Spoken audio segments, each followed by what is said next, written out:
Good afternoon, sports fans from all around the globe. I am your host, Jeff Dawson, and this is your breakfast bankroll for Wednesday, December 8th, 2021. And it's Wednesday, not Friday, so don't scratch your head and say that I missed 2 days. We're throwing you a curveball here, and it's a good curveball as we are crossing the border with our favorite co-host today, Andrew McInnis of Wager Talk, of McInnis Picks, of Mayflower Sports, and much, much more. And today we're going to discuss the Grey Cup. Andrew will give you his sights, his thoughts as they go into the championship game. And we're going to also talk about a little NHL. And I'm going to also ask him the state of the union for the Montreal Canadiens, who at this point are 6-18-3 to start the season. And is it time to panic? I know what I see on Andrew's timeline. And this is not the same Canadian team that was at the Stanley Cup last year. But we're going to get into that. So without further ado, good friend, co-host today, Mr. Andrew McInnis. Andrew, my brother, what is happening? It's great to be here. It feels weird. It's middle of the week. I feel like it should be Friday, man. The weekend should be here, and we should be getting ready to wind down. But no, it's midweek, a new day to meet with you, and I'm happy to be meeting with you on Wednesday, and we'll probably do these moving forward. But it's a good day. The Grey Cup is coming up on the weekend. I'm looking forward to going to that game, and not as much looking forward to talking about the Montreal Canadiens, but that's a whole different story. How are you doing, Jeff? I'm doing fine. To be perfectly honest with you, thank God for a 3-team parlay that we hit on Sunday to stop the bleeding, get us up about 2.5 units to end the week last week. And then we come out of the gates this week, cold as hell still. And we'll talk about the NHL. I tell you what, I am just on the wrong side every time we go on or against Edmonton. Last night we had over 6.5. The Wild do their job. They get 4 goals. Oilers, 43 shots, 0 for 5 on the power play. You and I know this real well. To hit these overs, you got to get something on these power plays. Yes, and it's huge. You think with the offense that the Oilers have to go 0 for 5, it was thanks for playing. But we'll get to that. I know we're going to lead into the Stanley Cup. Into the Grey Cup. But it just crossed my mind. The Canadiens last year, a hell of a run. It was a storybook. It was amazing what they did, and each team they were knocking off, and they got to the cup. Hats off. And they struggled through the regular season, and they just caught fire. Hot goalie, right time. And I look at this, and as I stated before you came on, 6-18-3. And you've been saying this for a long time, guys. This is not the same team. So I figured we could start here. Just give us the state of the union. I mean, is it time to wave the white flag? Is there a chance? Is this the St. Louis Blues of a few years ago? Hey, let's get to the new year. Let's click our heels and boom, it's going to happen. Or is this a lost year or a hangover year?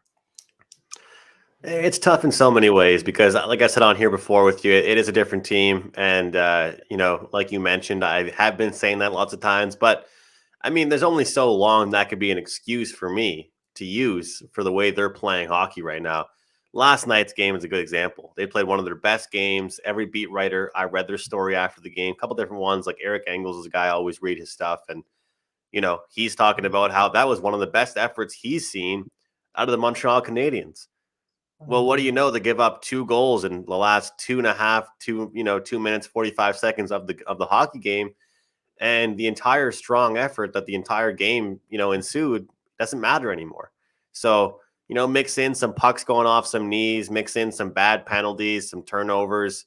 It just hasn't been a good season. And you talk about, Caulfield getting sent down, Suzuki been, okay. Drouin had a good start. I mean, the problem is that I really think is that, number one, you know how it is. Same thing in Boston, New York Rangers or Toronto Maple Leafs in Montreal. These big markets, it's hard to quote for quote blow it up, And the problem is, though, with the Montreal Canadiens, I follow their prospects quite a bit, like in the CHL or even in Europe or in the NCAA. They've got great prospects coming up, like great prospects. They have great younger players. I still think Drouin is relatively young as well. We can include him in that mix. So Paling, Caulfield, Suzuki. The problem is, what do you do with the older guys? Paul Byron hasn't played a game yet. Jeff Petrie, I've been calling him point shot Petrie because he won't pass the puck. He just shoots the entire time. So what do you do with those guys? Why did we bring in Savard? What do we do with guys like Kulak? The problem is, to be honest, Jeff, I don't really know what a rebuild looks like for the Canadiens because they already have a great prospect pool, and people like to crap on Bergevin for what he did in the draft. To be honest with you, the only thing that he's messed up in the draft, which is obviously really important, is the first round. He's done really well in all the other rounds. All the prospects that are playing really well right now in the lower leagues or in junior hockey. But it's tough, and I think that we won't see, unfortunately, the St. Louis Blues story. I can't see that happening with the Montreal Canadiens this year. I will say that I think they'll step things up better defensively. I will. I think that it'll get better. They're getting healthier. Let's remember they've had a lot of injuries. The list of their injuries looks like the grocery receipt that I had last night when I went to the store. I mean, there's like so many players on there. Dvorak go down injured. Anderson's been injured a little bit. It's just been tough for them. So and your Bruins have a little bit of an illness. They're dealing with some stuff themselves. And I was actually going to bring them up because I'm looking at tomorrow. The Bruins travel to Edmonton. And quietly, and I say this because the natives are restless here as well. And I just looked at their record. They're 12-8-1. And they've always been top heavy on the one line. Taylor Hall is just the shell of himself. Again, he got paid, and I don't know what's going on there. We got McAvoy. There's just so many questions. And now it sounds like Tuukka Rask to the rescue. He practiced a couple days ago. And so they're going to probably bring him in on the league minimum, use him and Ullmark, and then maybe Swayman goes back down. I don't know. I think they're handling him with kid gloves like the Patriots are with Mac. So it's going to be interesting. But, they're 4 games over 500. Usually when they head out west or head out to Canada, usually things start clicking. And yeah. I don't have an opening number there, but it will be interesting. So I wanted to start with that and just to get a feel from you. And what is actually, I'll close with this on this. What's the sense in Montreal right now? Are they happy because you made it to the Cup last year? Are they frustrated, or I'm trying to get a temperature there?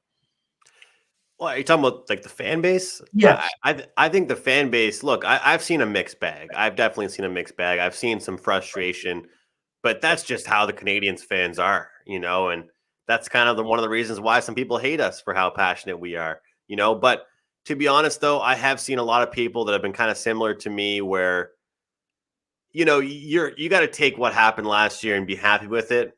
And I'll be honest, if they didn't make the playoffs last year or what happened there, it didn't happen, and they're doing what they're doing this year, I'm a lot more upset about it. If that could probably answer your question right there. But I think that people are more upset about the defensive play than the offensive play because they know it'll come. And like I said, they know that Suzuki and Caulfield and those guys will get it going.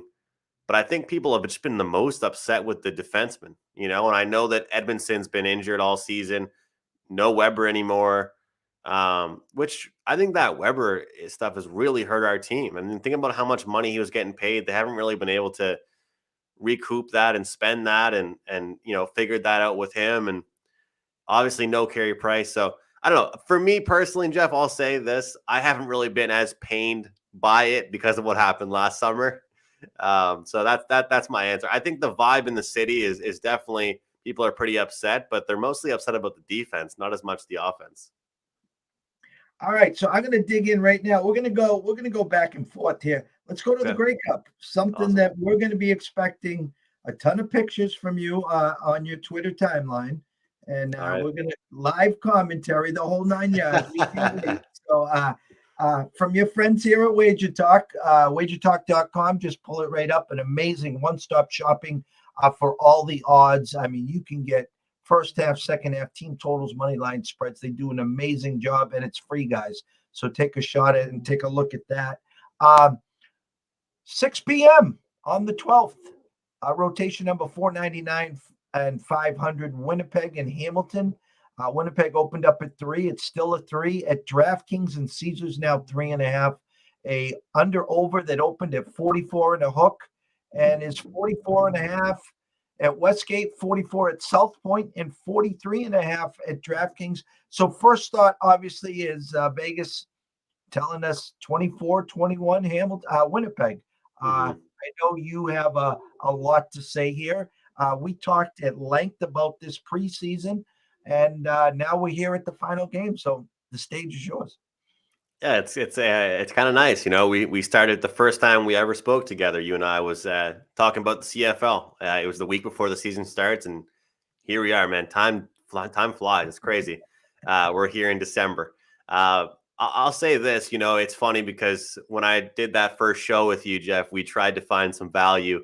I tried to look at some different spots. I gave out the Elks. That didn't work out too well. And even 2 weeks ago, I was looking at the Saskatchewan Roughriders 7-1 just because of the path they were on. Beat Calgary, have a good chance against Winnipeg. And then if they go there, we got a 7-1 money line ticket. But sometimes fate's just meant to be. And these two teams were the two favored teams in their divisions to start the year.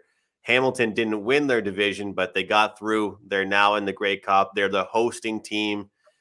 It's just, first of all, I just got to say, it's just nice to see the host team, you know, be able to be a part of things like that. I think in the NFL especially, you barely ever see it. And now in the CFL, you don't see it that often either. And you usually just see two different fan bases come to whatever city and nobody's actually cheering on that home team, or the home team isn't there. So I'm happy to see that. For everybody out there that doesn't know this, these two teams were in the finals in 2019. There was no season last year.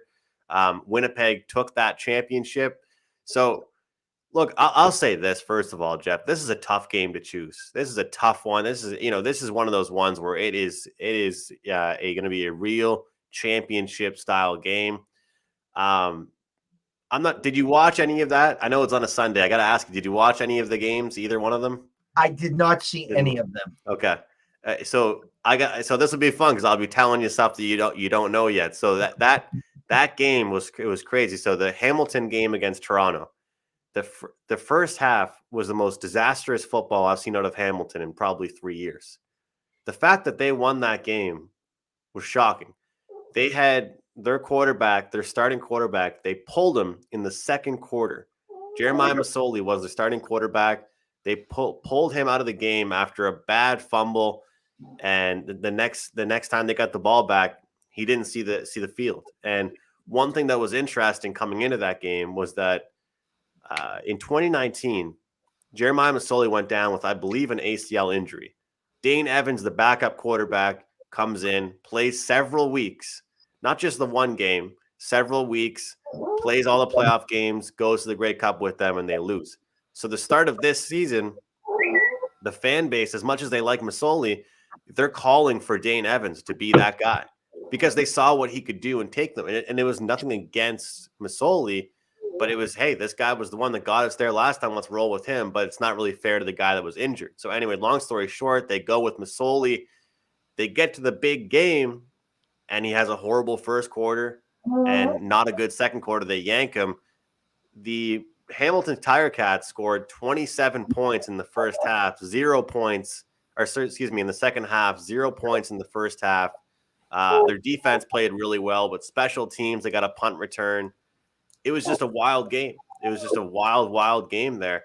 When you look at Winnipeg, I believe it was, 6 turnovers or something like that. I mean, it was at least, I know that it was at least 3 turnovers, and 2 interceptions came from Zach Collaros, the MVP of the league. So it's literally 2 teams that deserve to be here, but they both played bad football to start off their playoff games. The Winnipeg Blue Bombers did not look like themselves in the first half. And I cashed an under ticket, and I thought to myself that we might see some rust because they haven't played a meaningful game, Jeff, in like 5 weeks because they were so good. They only allowed a total of 6 points in the fourth quarter in the first 15 weeks altogether. They were so dominant. And they came out flat as a pancake in that game last week. Still were able to get the job done, led by Andrew Harris at the running back position. And Colaros got his act together in the second half. And everyone's probably asking themselves, why is this guy talking so much about last week? Well, the fact of the matter is, based on what I saw last week in those 2 second halves, the fact that they could play such poor football in the first half of those games and end up putting out the result that they did, we're actually going to see a pretty nice day on Sunday in Ontario. I'm entering this Grey Cup, going to be at the game, like you said. I'm locking in the over here, Jeff. Over 44, over 43.5 if you can find it. I think we see a high-scoring game between two teams that were able to put up some points, despite not even playing their best football. And I think special teams is huge. Look, don't get me wrong, 2 good defenses, but I just have that feeling these teams know each other, and by knowing each other, I feel like it's going to be exposing each other on defense. So I like some points here and a pretty low total here. Last several Grey Cups, we've seen 50s, 51s, 48s. This is not the case here. I think this is far too low. Update on weather. Will weather be a factor? Yeah, it's looking good right now. I mean, it's obviously we're sitting here talking on a Wednesday. The game is on Sunday, so you like to get those reports a day or 2 or 3 days before. The wind isn't looking too bad. Like I said, it's going to be a pretty sunny day. So we're getting some bad weather literally all the days leading up to Sunday, some snow and wet rain, all that stuff, or not wet rain, wet snow. So I think it's going to stick and be a factor a couple days leading up to it, maybe for practices, but not for the game. So, Hamilton special teams got a nice punt return. Their special teams coach is unbelievable. Same thing with Winnipeg. They know how to make it happen. And as of right now, I don't have a side to give you. I don't, I really don't. And it's a lot of it. You don't like to base everything off of one game, Jeff, but I'll tell you, it's just so interesting to me. And I had Hamilton on the money line, and I'm not someone that gets worked up over bets. You and I were, our clients, we're on wagers every day of the week, but I was sitting there to myself saying, you know what? If Hamilton's only down 12-0 at half and they just played some of the worst football I've seen them play, then they're going to be okay in that second half if they can get it together. And same thing for Winnipeg. I mean, that game was down to the wire pretty much for them, and they didn't even play good football, And I guess that's kind of the key to my handicapping right now. And some might disagree and say, well, why do you think it'll change? But I just know the caliber of both these teams. And what I saw from them at the end of the game, in the fourth quarter, end of the third quarter, is what I think will carry over into the Grey Cup. So looking forward to some points, man. So if I ask you this, the 2 best teams in the CFL this year are playing in the championship. Yes, I believe so. Okay. Toronto was surprising how they played last week. So they had, remember, obviously I talked a lot about that struggling first half for Hamilton. Toronto actually played pretty well, but they kind of reminded me of what the Bills looked like on Monday night. They got red zone opportunities. They just didn't take advantage of those opportunities, Jeff. And obviously CFL is a 3-down sport, no 4 downs. So a lot of times special teams and punting is huge, but also you gotta go for it sometimes on third. If you're close enough, or if you feel like you have a good opportunity, and there were 2 opportunities for them to go for it. It was like 3rd and 1 or 3rd and 2 on the 15 or 10 or wherever they were on Hamilton. They elected not to go for it both times. Kick the field goal, hit the field goals. But you got to think that maybe at least one of those times they go for it, end up turning that into 7. It's a game changer. And I thought it might have costed them. The second I saw them do it a second straight time, not go for it on third and kick that field goal, I was like, you can't play conservatively against Hamilton. And it kind of bit them. Well, we'll be looking forward to the reports on Sunday. I hope you stay warm, and I hope it's an exciting game. And obviously, we get to 45 or more, because I will make sure I get my little tickets in for Sunday for sure. And I promise you, I'm not just looking for points because I'm going to be at the game. I promise you that, because if I was betting based on me going to the game, I'd probably be on Hamilton, but I can't do it. And as of right now, I haven't found a side, but I do think we can see some points. Score. Hey, listen, you might get your over by halftime, and then you can check out an app and maybe in-game Yeah. there. So let's jump to the NHL short board. 1, 2, 3, 4 games in all. Colorado at home. I'm sorry, Colorado at the Rangers. Philly at New Jersey. Boston at Vancouver. Dallas at Vegas. Two things here. Kind of caught my eye that I wanted to ask you before you dive into where you're looking today. What's going on in Vancouver? You had talked to us. That was one of your sleeper teams that have not, before the season started, and have not come out of the gate well. But, they didn't sit still. They're trying to shake things up. And now Dallas versus Vegas with a real sluggish start. It looks like they're starting to put some stuff together. And initially that number at 145 kind of caught my eye. Like, all right, Vegas is back. And Vegas knows Vegas is back, and no more minus 120s, 115s at home. If you want to pay, you got to pay now. Right. Yeah, for sure. You're not going to get a cheaper price on them. They battled through injuries for a little while, especially now that they're fully healthy. We're not going to get any discounts on them. So here's your board. We talked last week about the Rangers. I was at the day after Thanksgiving game. They're legit in my eyes. Yet in comes Colorado, opened up minus 140, now minus 161. Vegas, it says, hey, nice home dog, go get them. But we believe in the Avalanche, Avalanche. Anything jump out tonight for you? Well, I was waiting for some information. We have Kemper is starting for Colorado. We got, I believe, I don't know for sure how I pronounce his name, but I think it's Huska or for New York. We have a goalie. Is that right? A UConn graduate, by the way. Is that how you pronounce it? Huska, yeah. Adam Huska, yeah. So he's making his NHL debut. I like the over here, but I also see he has some pretty good numbers in the minors. But we got a team in Colorado, 25 goals their last 5 games. And, if you look at who the Rangers have played, and for all of you Rangers fans out there, this isn't anything against them because I think they're a great team.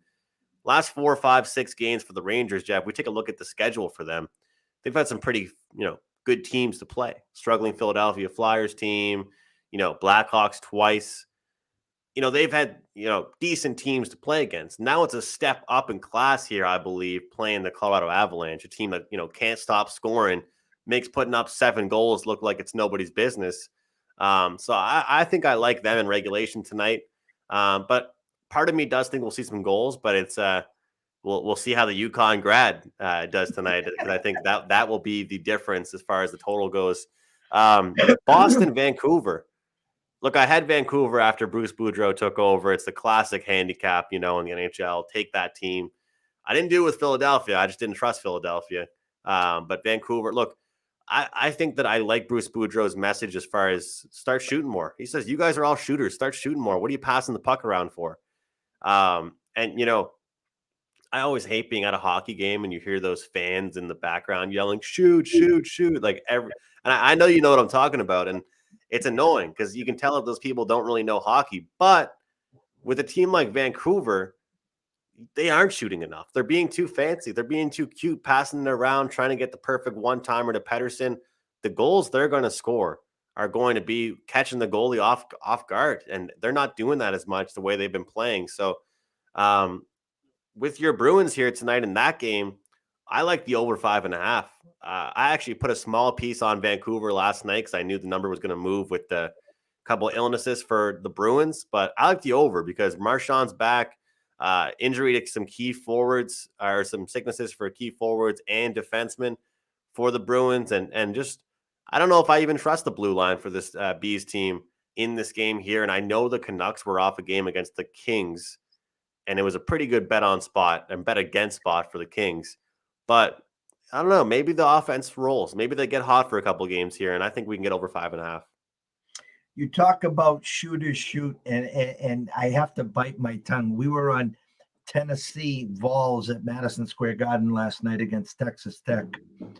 Probably the worst game in the history of Madison Square Garden, never mind college. Neither team could throw it in the ocean. You want shooters shoot? Tennessee, 2 for 27 from 3-point line. 2 for 27, and the game went to overtime. Oh, my goodness. Yeah, so shooters shoot on that one, okay? I'll tell you, Jeff, I could probably, if you give me 27 shots, I'll hit more than 2 and from half court. That's exactly it. And it was a -3, so I'm saying, okay, if you make 1, so you're 3 for 27, and then 2, okay. It was just, and I have on my timeline, they got a steal, and the guy's coming in for a uncontested layup, and I think he wanted to go for the dunk, and he slipped, and he missed the wide open layup, and it was just one of those nights. When you're in these ruts, this is the kind of crap that happens to you. Yeah. Oh, definitely. And on Monday, we know the weather in Buffalo against the Pats. We knew that, but Buffalo 1 for 4 in the red zone, and they missed the 33-yarder, and they give up the 2-point conversion, and blah, blah, blah, blah. It's just one of those ruts that you just got to muscle out and fight through it. But yeah, it's kind of a small card, but it's an interesting card in my eyes. The Bruins, again, opened at 150, now to 117. That was a correction overnight, so we understand that. As you said, sickness as well. So I guess the question I would have for you, you talked about Colorado and regulation. I'll throw you one soft lob here, Andrew. Colorado in regulation or Colorado on the puck line on the plus money? Where do you see there's a little more value? Yeah, it's a good point. I'll tell you, I've been hesitant. I'm the wrong guy to ask about puck lines because I just don't play them a lot. I'll play them every now and then if I really like a spot and I'm a little bit higher on a spot than the books are and I'm getting a good price and stuff like that. But for the most part, I've been a regulation player versus the puck line. I'd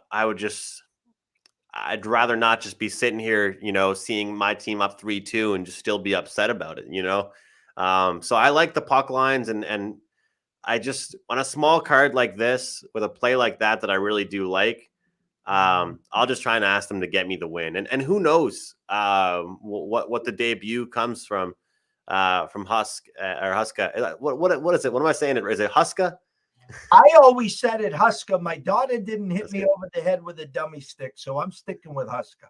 Huska. Okay. Yeah. So I think it could be close. But what are we seeing for the puck line? What is it there?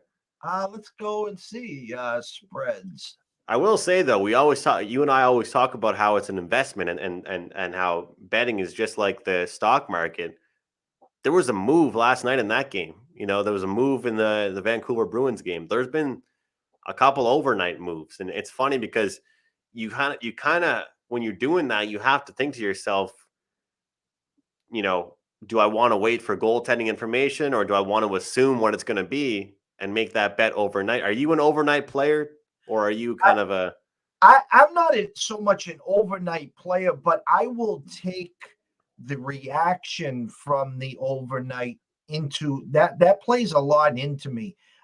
So like you talked about the Bruins and health, you talk about, real big sudden moves. And then when I see those moves, we'll highlight them, reach out to some sources, do my due diligence on why. Is it because the backup goalie's coming in? Or is it because, you can tell in the NBA a lot, by a quick move, Luka's, questionable, and you see the line move 3 points one way or the other, he's in or out, or whoever the big stars are. And the same thing in hockey, all these big power moves are usually predicated on goaltending.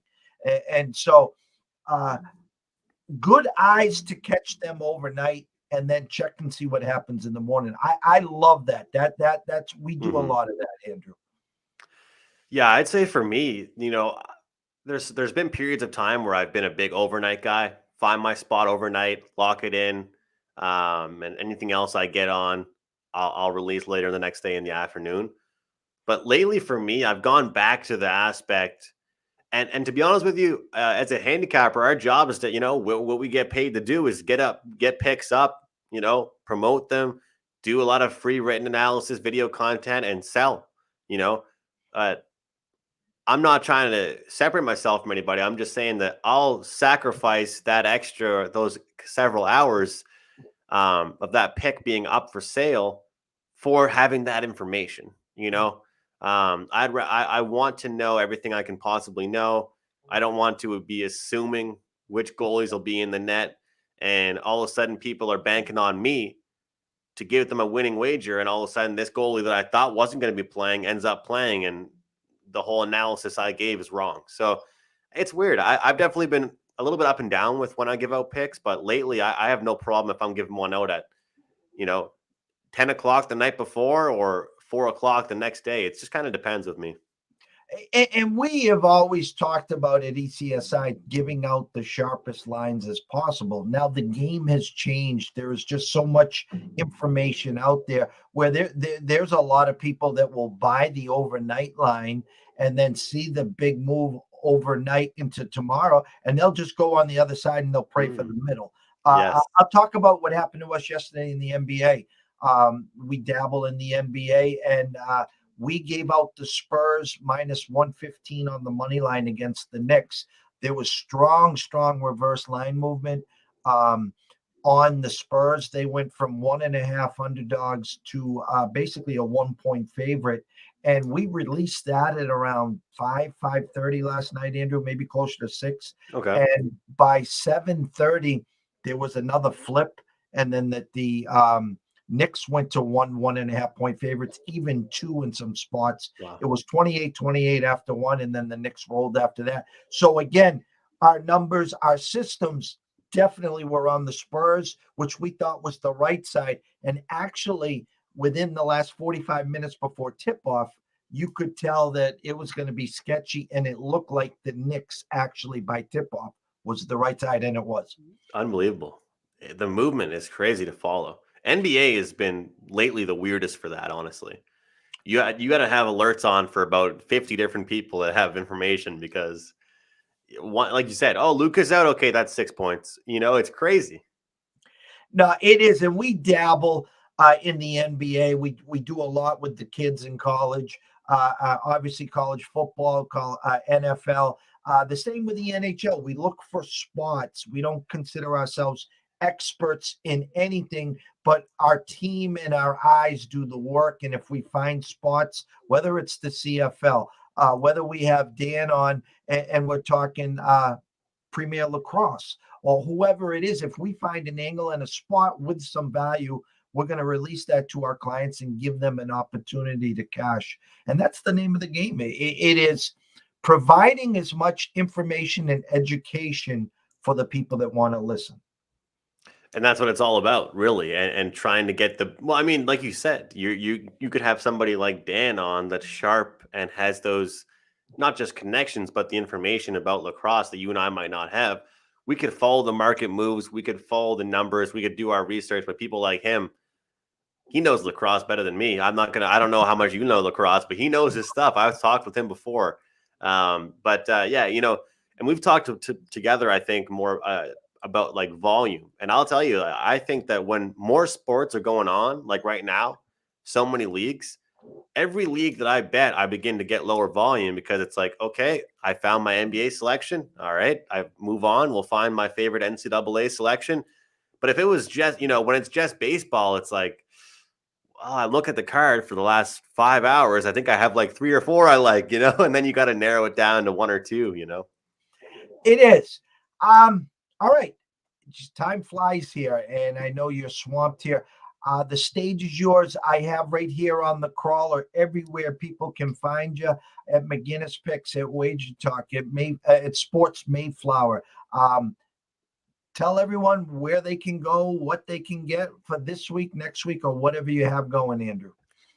I once again just appreciate you having me on your show, Jeff. Always a good time. Always nice to be here. I will not be on next week. I'll be away, but the following week I'll be back. And when I look at tonight, I guess I'll say NHL, CFL. You guys got my pick already. Don't go looking anywhere for my favorite pick. I like the over quite a bit. I do expect some points. As far as Mayflower sports stuff, everybody knows the quote for quote Twitter and TikTok fade god right now. Trent from Book It Sports. I have him on the podcast today. So looking forward to talking to Trent. It should be a funny podcast. It's going to be casual, but lots of funny questions to ask him. And we're trying to build it up. Mayflower, we did some in-person shoots. We did some sports interviews as well. We're continuing to do the podcast stuff as well. So pleasure to be here with you, Jeff, and look forward to seeing you again. Well, we know where you're going next week, and we have our eyes in the skies. So we'll make sure you're in good hands. And then when you want to just tiptoe on your own, you can do your thing. You know what? What is it? What happens in Vegas stays in Vegas, and we'll just leave it at that. So. From myself, Jeff Dawson at East Coast Sports Investors, from Andrew McInnis and McInnis Picks at Wager Talk. We hope everyone has a blessed day. Cash some tickets. Jump on the over in the CFL Grey Cup. And always remember this: when wagering, wager with your head, not your heart. And if you have a problem, pick up the phone. Ask for help. There's an 800 number right there. We want to see you here today, tomorrow, next week, next month, in 2022 and beyond. So have a great day, cash some tickets, and behave.